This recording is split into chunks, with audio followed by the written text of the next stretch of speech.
Hi, Professor Marsing. So, to start this assignment, I went and I asked my parents what they thought about these myths and if they thought they were true or false.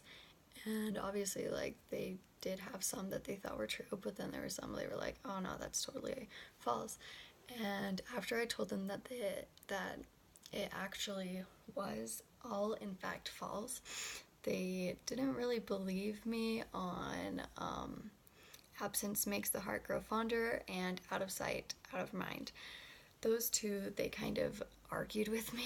They said, my mom said that when she's not with my dad, that her heart grows fonder to her, just like really cheesy like that. And my dad said that he's like really forgetful and that if it's like out of sight, then he doesn't even think about it.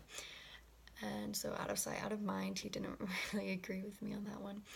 But for the other ones, they kind of did the hindsight bias thing, and they said like, oh yeah, that's we totally knew that all along. Like obviously those are all false. Like that doesn't even make sense, and all that stuff using that bias.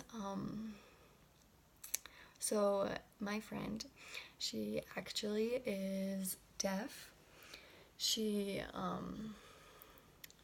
has to wear a hearing aid, and it's just like recently that this has happened to her. So I thought that she would be a good example to like test and to see if she thought that her hearing loss compensated any of her other senses. So when I asked her how she felt about it, she said that she didn't really think that it did compensate her senses.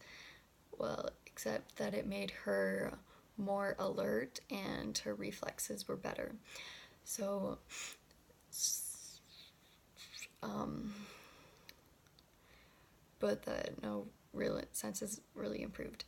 Um, so there is like a lot of evidence that proves that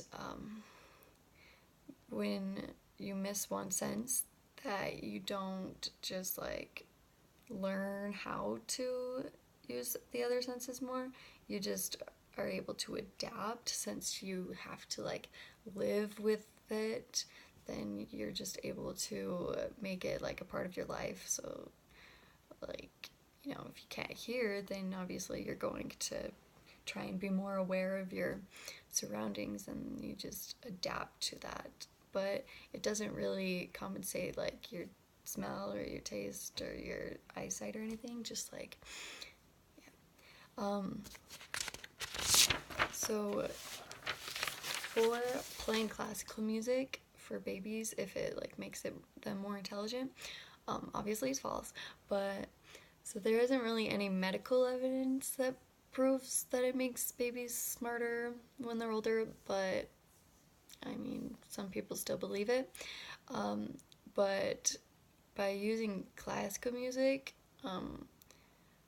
it Bonnie Ward Simon said that it could actually help their visual or oral communication when they grow older, but it doesn't really affect their intelligence. So for opposites attract, some studies have found that people are more likely to actually be attracted to people that are more like them than not like them.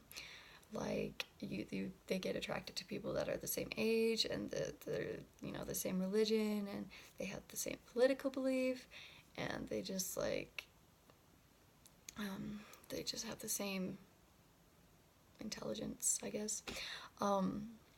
So opposites don't really attract. You're kind of just like opposite, like opposite. You are attracted to people that are more the same as you than opposite of you. So we only use 10% of our brain. We actually use all of our brain, and most of the time our brains are active like all the time.